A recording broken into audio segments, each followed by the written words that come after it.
Ano ang pinakamabilis na first aid kung nararamdaman mo na parang ka may atake sa puso?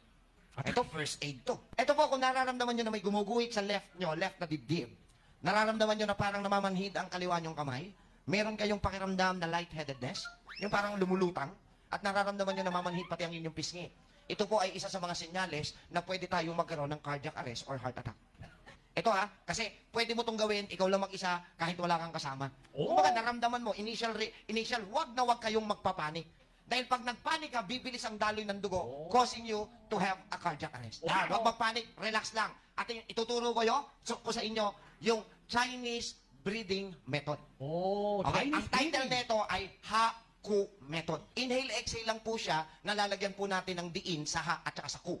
Ha-Ku is a Chinese term. When you inhale, you use the word ha. Ha-ha-ku. Ha-ku. Kasi when you breathe,